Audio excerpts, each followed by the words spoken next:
Before the full-scale Russian war against Ukraine, there were 22 large factories in the Federation producing cars from the mass to the premium segment. After the introduction of sanctions and the departure of automakers, production fell into a coma. Almost 2 years later, not even half of enterprises got out of it. For example, the AUTOMOTIVE plant. It was almost entirely, while it was still working fine, but owned by a French company. Accordingly, all the technologies, all the developments, these were not Russian technologies, these were European technologies which they used.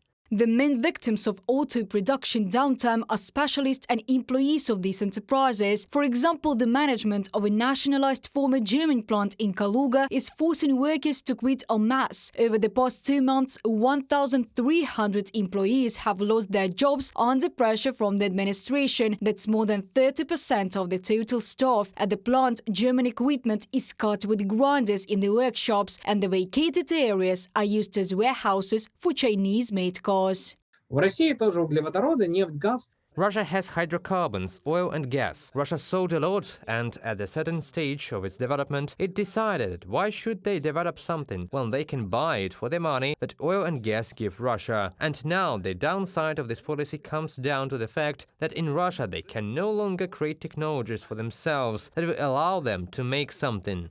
Russian authorities also considered the option of transferring assets to new investors, primarily companies from China, but none of them decided to make a serious purchase. As a result, the combination of all factors led to the fact that production fell far behind demand this year, but demand began to grow. Я напомню, в мае еще.